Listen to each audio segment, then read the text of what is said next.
Vamos a platicar un poquito, ¿sí?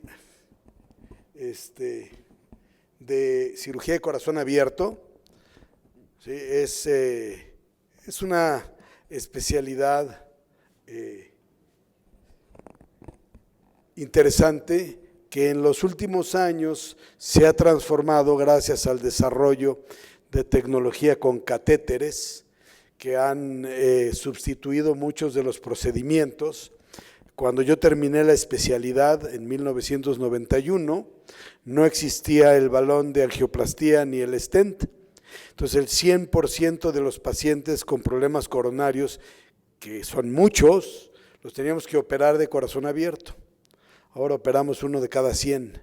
Sin embargo, sigue habiendo lugar para muchos procedimientos quirúrgicos y van a seguir habiendo. Entonces,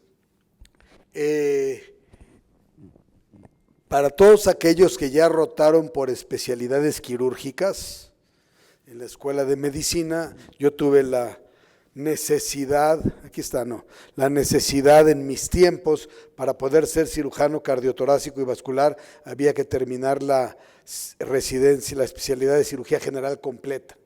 Entonces estudiábamos medicina, hacíamos cirugía general y luego cirugía de corazón.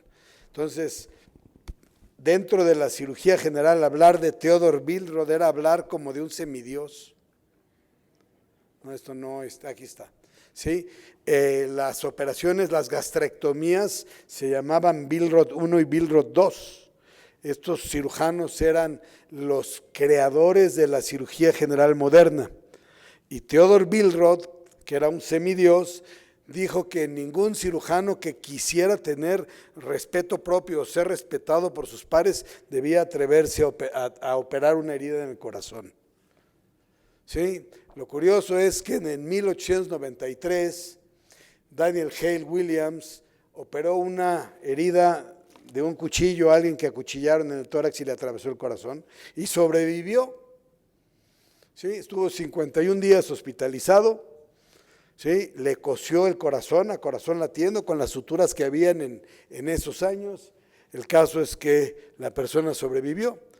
Aún así, lo sentaron enfrente del patíbulo de los santones de la medicina y cirugía de aquellos tiempos. ¿Cómo te atreviste a operar un corazón? ¿No? Y bueno, pues lo que contestó es que pues, tenemos que seguir adelante, tenemos que ver hacia el futuro, ¿no? Hay que atreverse. Dentro de un esquema moral y un esquema de ética hay que atreverse. Entonces, la primera cirugía de corazón de la medicina moderna, o de la que tenemos conocimiento, fue la realizada por Daniel Hale.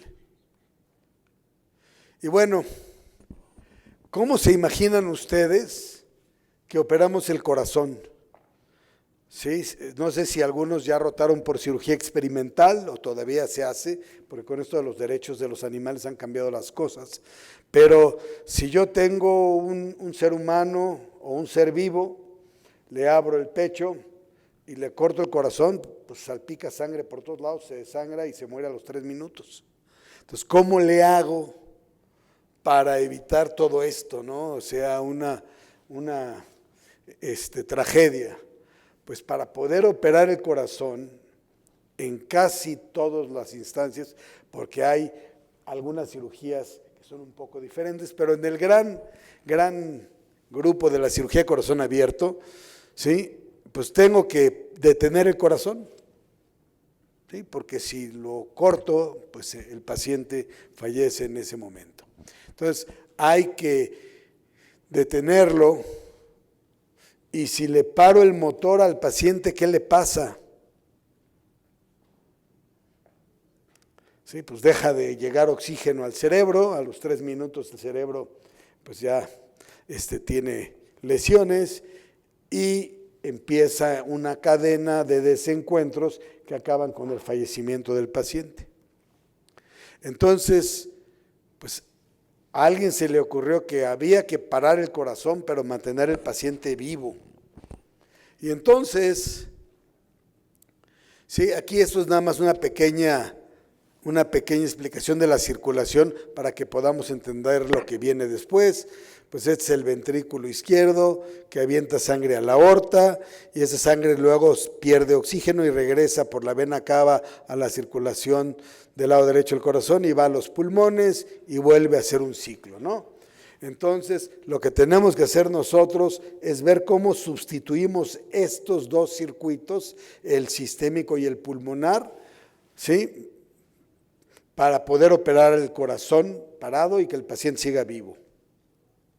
Entonces, este hombre que fue nominado 3 veces al Premio Nobel de Medicina y no se lo dieron porque las especialidades clínicas, o sea, la gastro, la cardiología, la cirugía, la inmunología, las especialidades clínicas no cuentan para el Premio Nobel.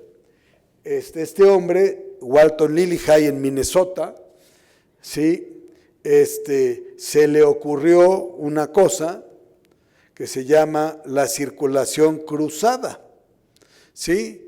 Esto fue en 1954, él también es el inventor de los marcapasos, él inventó el marcapaso.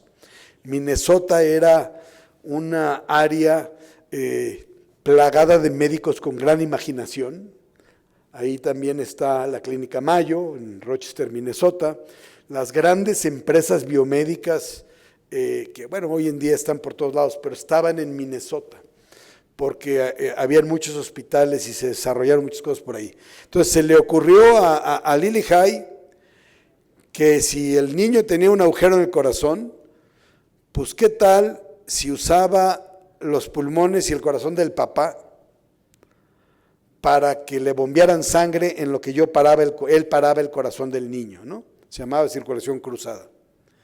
¿Sí? Y entonces le conectaban de la vena a la arteria del niño y de la arteria a la vena del papá y con una pequeña bombita, ¿sí?, se ayudaban para que el cuerpo del niño se mantuviera oxigenado mientras se operaba el corazón. Y hubieron muchas operaciones exitosas, pero también hubieron muchos desencuentros, motivo por el cual se dejó de hacer. Esta es una operación que puede tener 200% de mortalidad, ¿sí? Se morían los dos. Entonces, pero sin embargo, demostraron que sí se podía mantener vivo un paciente mientras le llegara oxígeno a todo el cuerpo y su corazón podía estar parado. Después hubo mucha gente que estudió la hibernación de los osos, cómo hibernan los osos y cómo algunos seres humanos que se caían al hielo o aguas heladas y medio se ahogaban, luego despertaban y despertaban bien. Entonces se les ocurrió una cosa que se llama la hipotermia profunda. A mí me tocó todavía un maestro mío aquí en México, el doctor García Cornejo, hace 40 años tenía su tina y hacía hipotermias profundas. Lo que hacían era ponían al paciente en una tina, lo anestesiaban para que no sintiera feo y lo llenaban de cubetas de hielo y cuando bajaba mucho la temperatura, pues el corazón se paraba. Y entonces rápido lo subían a la mesa de operaciones, le abrían, hacían la herida, cortaban el corazón, cerraban lo que había que cerrar, generalmente eran defectos congénitos o comunicaciones entre las aurículas o entre los ventrículos, cosían el corazón, cerraban la herida, ¿sí?, y lo iban calentando despacito, dándole masaje y respiración con oxígeno, con la anestesia, y entonces el corazón de repente volvía a latir y el paciente pues tenía éxito en la operación. El problema es que luego muchos corazones no latieron después al calentarlos. Entonces también se abandonó esta técnica. Finalmente, ¿cómo cambio ¿para dónde? Ahí está. Finalmente, el doctor John Gibbon John Gibbon y su esposa, Mary, en 1993, después de mucha experimentación, desarrollaron una máquina que bombea la sangre, una bomba, que tiene un aparato que oxigena la sangre. la máquina de circulación extracorpórea o la máquina de corazón-pulmón. Y entonces, pues esta máquina permitiría parar el corazón del paciente y que la circulación diera con presión arterial y con oxígeno. Y entonces se empezó a hacer la cirugía de corazón abierto. La cirugía de corazón abierta moderna se debió su desarrollo a dos descubrimientos importantes. Una fue la bomba de circulación extracorpórea y la otra fue la esternotomía media. Antes de esto, todas las operaciones del corazón se hacían o por un lado del tórax o por el otro. A alguien se le ocurrió que con una sierra caladora podíamos cortar el hueso a la mitad y luego coserlo con alambre como si fuera una fractura y dejar los alambres ahí como material de osteosíntesis, y esa fractura iba a fraguar como una fractura de un brazo, y entonces pudimos tener acceso a todo el corazón por los dos lados. Hoy hacemos cirugía de mínima invasión por algunas pequeñas incisiones para operar ciertas partes del corazón. Pero lo que permitió desarrollar todas las técnicas quirúrgicas de cirugía de corazón abierto, en aorta, también en pulmones, etcétera, fue la esternotomía media. Y bueno, entonces, regresando a la diapositiva de la fisiología que les enseñé, pues ponemos la máquina en medio, ¿sí? Y puedo excluir el corazón y mantener al paciente vivo. Y entonces esta es la máquina de corazón-pulmón o la bomba de circulación extracorpórea, que tiene un circuito compuesto por tuberías. Hay tuberías aquí que se conectan al paciente a través de cánulas para sacar la sangre, un oxigenador, un intercambiador de temperatura para que no se me enfríe la sangre, o si se enfría para calentarla, o en algunas operaciones para enfriar al paciente y luego calentarlo. Y accesorios y una serie de cosas. Aquí, por ejemplo, tenemos un dializador, etcétera, etcétera. Entonces, este es el diagrama del circuito. Ahí está la sierra caladora. Sacamos la sangre del corazón, la llevamos a un oxigenador y además, como durante la operación se derrama sangre dentro del pericardio, esa sangre la aspiramos con unos aspiradores y la bombeamos de regreso al circuito y no perdemos sangre. Claro que para que esto funcione, ahí está la bomba a media cirugía, para que funcione tenemos que inyectarle tanta heparina al paciente que inhibimos al 100% la coagulación del cuerpo, porque si no se nos coagula la sangre en los tubos y el paciente se muere. Entonces inyectamos 30,000 unidades de heparina, y al final de la operación revertimos la heparina para que el paciente no se nos desangre. Entonces, y se creó una nueva profesión que se llama perfusionista o técnico de la bomba de circulación extracorpórea. Entonces, así está el anestesiólogo durmiendo al paciente y cuidando sus parámetros vitales, los cirujanos operando. Hay un cardiólogo muchas veces haciendo un ecocardiograma transoperatorio, pero la persona más importante en la operación, además del paciente, es el perfusionista, ¿sí? El perfusionista se descuida un poquito y inyectamos al circuito una burbuja de aire y esa burbuja de aire se va al cerebro y nos quedamos sin paciente, o tenemos que estar inyectando continuamente anticoagulantes para mantener una coagulación inhibida durante el procedimiento, etcétera. Entonces, sí, parecería muy sencillo que vigile la bomba y purgue el circuito y pase soluciones, pero realmente cuando vemos todo ese conectadero de tubos y de sangre que va y viene, es una cuestión muy crítica. Entonces, parte del crecimiento de la cirugía de corazón es que se creó una nueva profesión que hasta hoy en día es indispensable. Y bueno, este es un quirófano de cirugía cardíaca.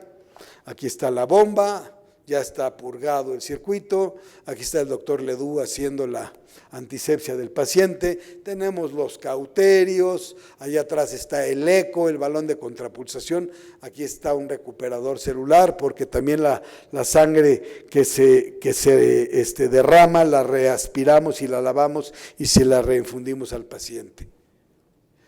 Y bueno, para poder conectar al paciente a la bomba, ¿cómo le hago aquí? Sí, pues tenemos que coser sobre el corazón moviéndose. Tenemos que meter esos tubos que se ven aquí, los tenemos que meter, estos son para sacar la sangre y llevarlos a la bomba, y esta es la cánula aórtica que la trae de regreso por arriba del corazón y da la presión.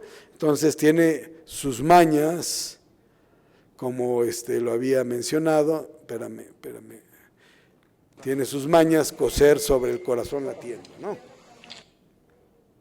Y entonces ya tenemos la bomba, ya tenemos las cánulas, los tubos, y ahora tengo que parar el corazón, pero tengo que garantizar de una manera muy alta. En medicina no hay absolutos, no es una ciencia exacta, no hay siempre y nunca, hay casi siempre y casi nunca. Y entonces yo tengo que parar el corazón con una técnica que me dé un porcentaje alto de garantía que va a arrancar después de la operación. Entonces al principio simplemente pinzaban el corazón y cuando despinzaban pues no arrancaba, se moría. Porque el corazón se nutre a través de las arterias coronarias. Entonces, si yo pinzo la aorta y deja de latir el corazón, se dejan de llenar las coronarias en diástole y se infarta y se muere.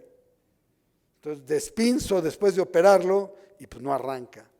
Entonces, a mucha gente se le ocurrió que había que tomar ciertas medidas para evitar que ese corazón sufriera durante las 2 o 3 horas o 4 que va a estar parado.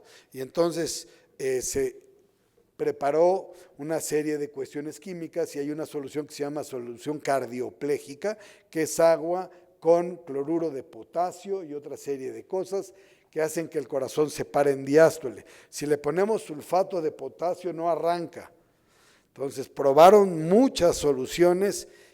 En el ínter hubieron muchos fracasos técnicos hasta que se descubrió, sí, por un grupo de California, el uso del cloruro de potasio, y entonces la inyectamos en la aorta, sí, y pinzamos el corazón y el corazón se para y teóricamente debe de arrancar.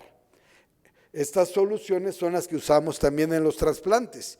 El corazón está fuera del cuerpo entre 4 y 6 horas y se lo volvemos a poner a un paciente y lo echamos a andar con un toque. Entonces, también, como platiqué yo un poquito de la hibernación y de la hipotermia, reduce el consumo de oxígeno. Entonces, inyectamos la solución fría a 4 grados y mantenemos el corazón parado frío con solución de hielo.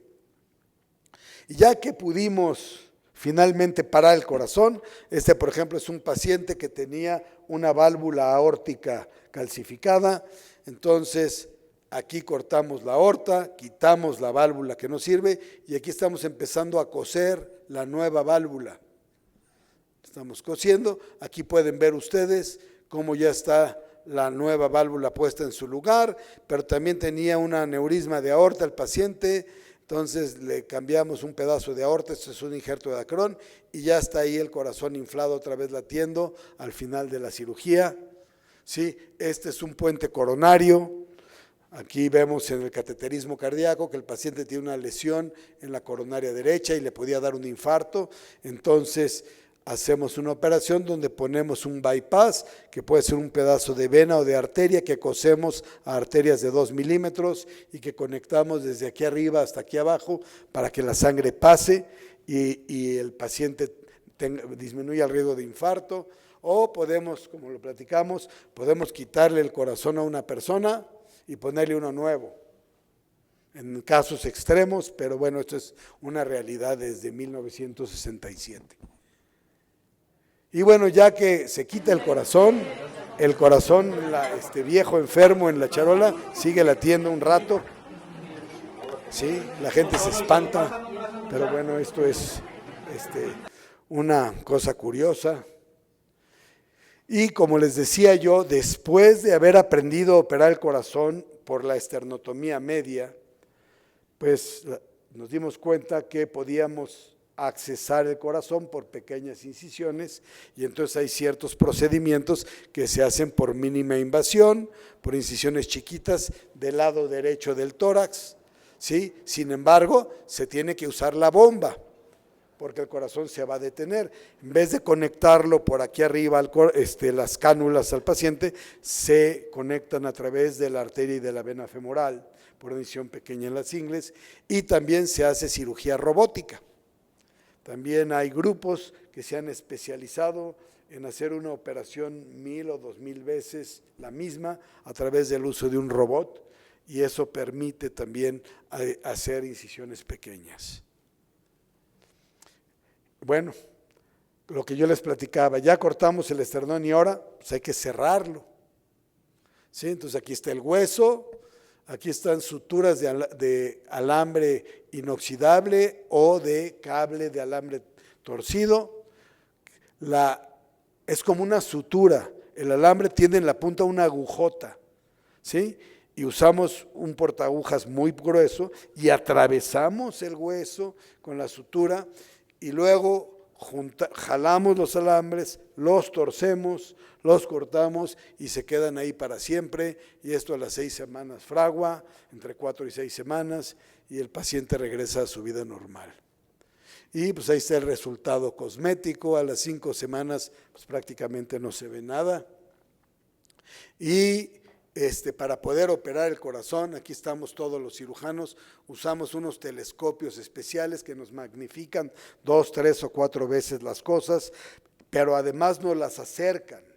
Entonces nuestra distancia focal está como a 60 centímetros, entonces podemos estar operando así, pensando que estamos viendo las cosas grandes, y usamos unas lámparas especiales también para que nos permitan tener luz.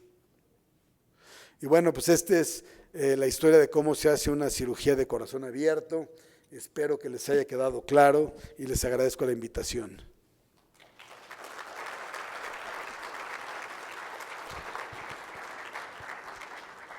Doctor, muchísimas gracias por su ponencia. Un tema que creo que a todos como estudiantes de medicina nos llama muchísimo la atención. Entonces quería ver si hay alguna pregunta para el doctor.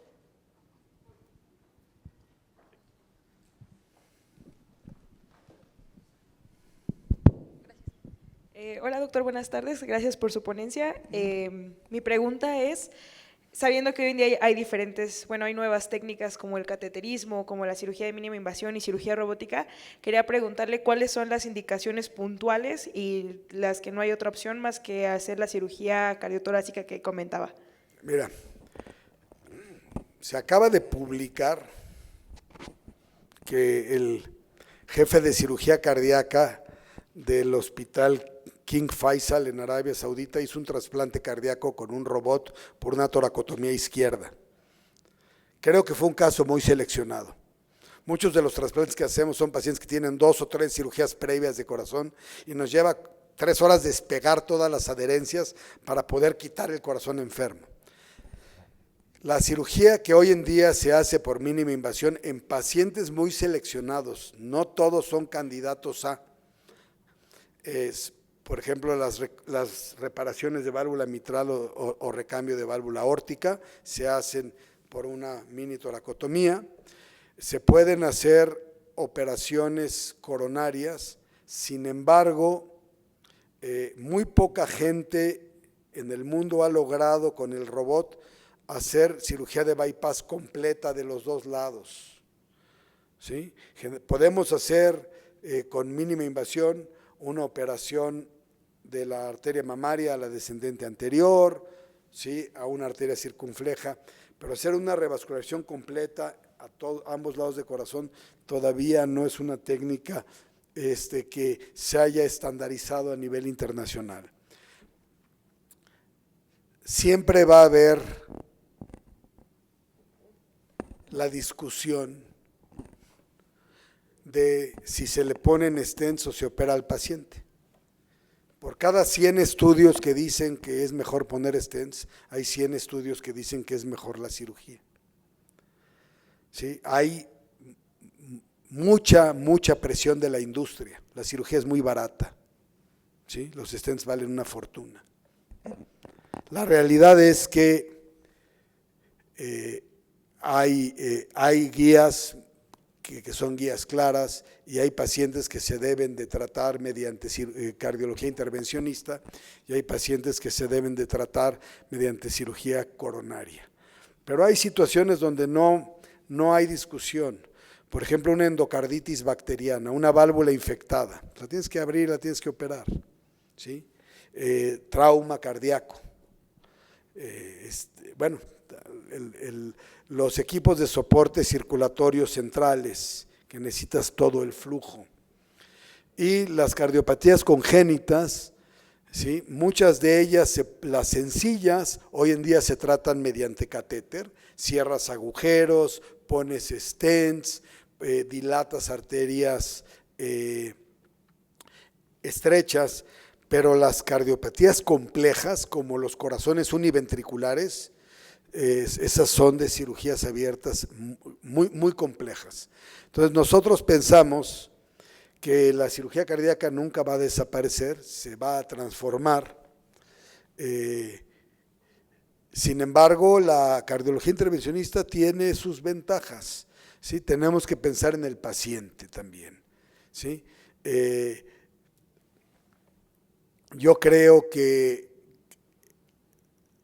la tecnología cada día avanza más y sí es importante el tratar de hacer menos daño al paciente, ¿no? Lo que decían los antiguos griegos y romanos, que decían primum non nocere, ¿no? Lo primero que tengo que hacer con un paciente es no hacerle daño. Entonces, entre menos cruenta o traumático sea un procedimiento, su recuperación va a ser mejor. Muchas gracias, doctor. ¿Más preguntas? Hola, buenas tardes. Bueno, yo soy Denise y tengo 2 preguntas. La primera es que en el caso de que se suscitara el incidente otra vez en el mismo corazón que ya tiene la cirugía, ¿podríamos usar otra vez el acceso en el esternón? Sí, es decir… Sí, o sea, hay pacientes, a ver, ahorita es más infrecuente. A mí me tocó todavía operar muchas secuelas de fiebre reumática.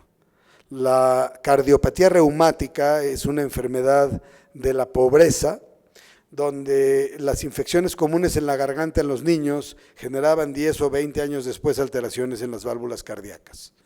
Y entonces los pacientes les cambiabas una válvula cardíaca a los 20 años, otra a los 30, otra a los 40, otra a los 50, porque también la tecnología de válvulas no era buena.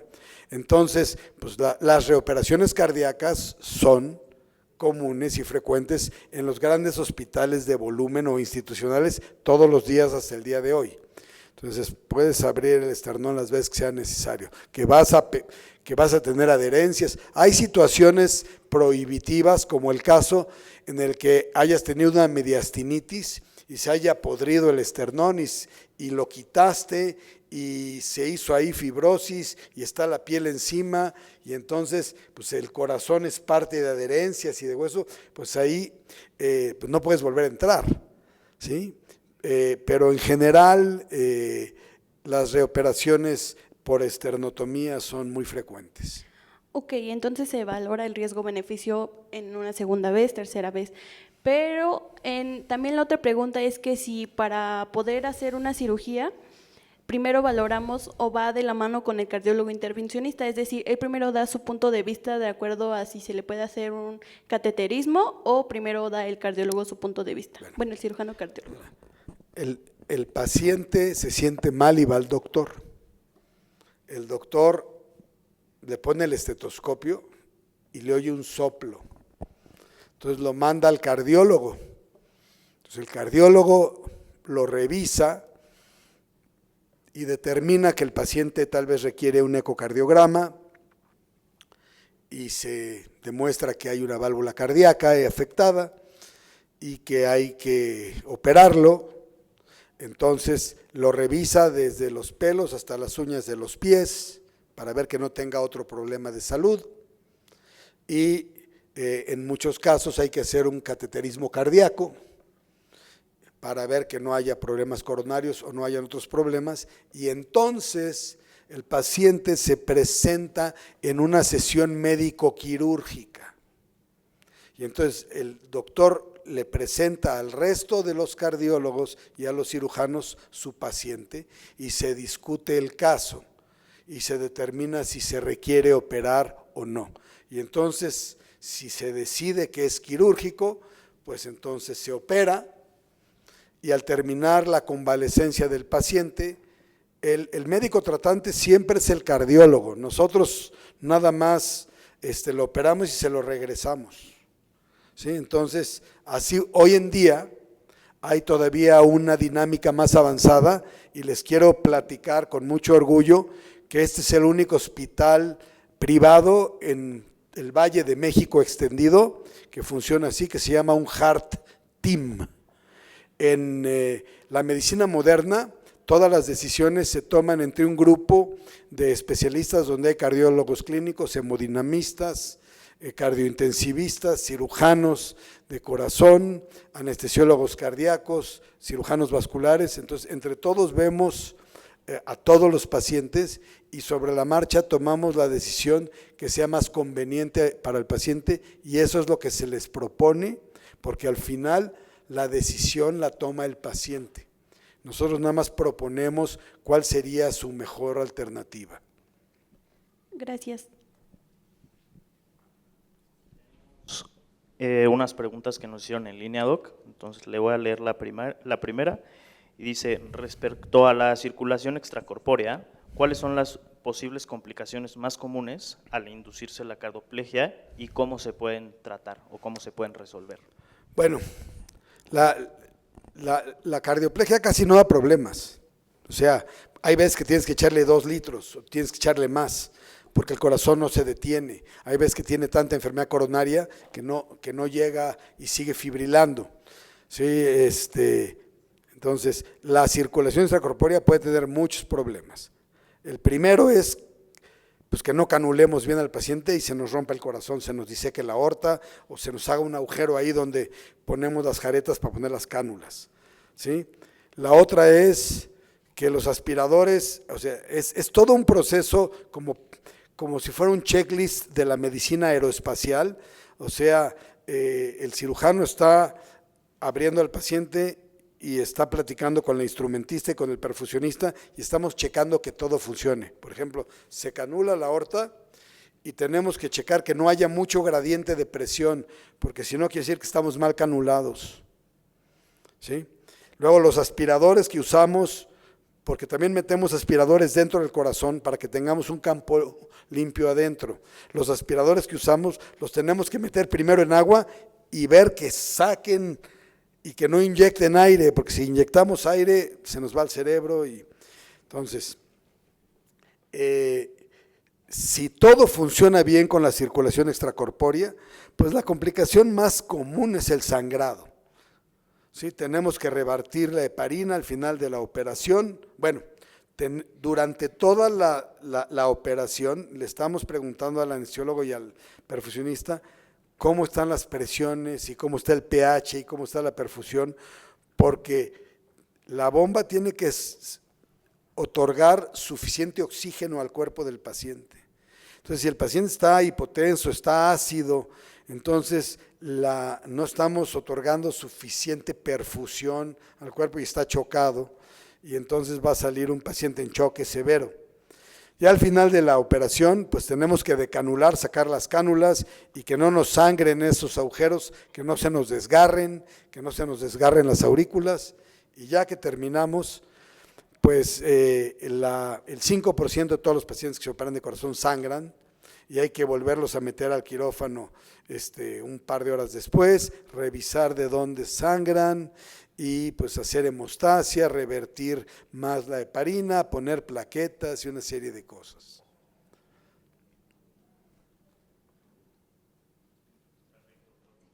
Muchísimas gracias y creo que tenemos una última pregunta por acá. A ver. Soy Fernando Mejía, mucho gusto, fue una gran conferencia. Mi pregunta es acerca de este otro costo. ¿Qué pasa con las secuelas propias aún de una cirugía a corazón abierto exitosa? ¿Cómo van a interferir en la calidad de vida del paciente, aún, como usted dice, 40 años después? Si haces una cirugía de corazón exitosa, no vas a tener secuelas. Schwarzenegger lleva 3. Nació con una aorta bivalva y le han cambiado la aorta 3 veces. ¿Sí?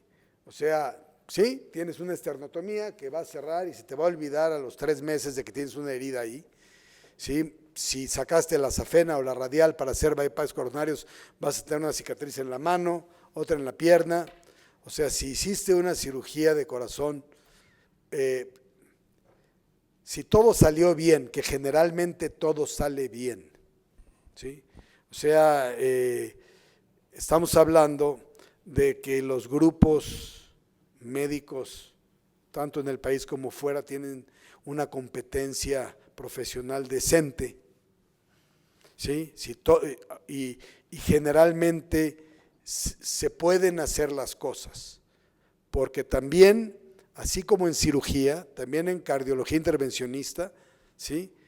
O en la medicina clínica, hay veces que no se puede, hay veces que le das un medicamento al paciente y no responde, hay veces que quieres atravesar una lesión coronaria en el laboratorio de cateterismo y la guía no pasa, hay veces que quieres quitar un pedazo de una válvula aórtica calcificada y está el corazón como una muela y se rompe.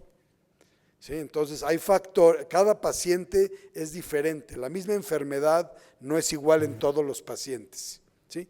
Pero en el escenario ideal, ¿sí?, el paciente tiene que regresar a una vida normal y ni se acuerda que le operaron de corazón. Ahora, hay ciertas comorbilidades, por ejemplo, los pacientes que les cambias una válvula jóvenes, les tienes que poner una válvula de metal con carbón y los tienes que anticoagular de por vida.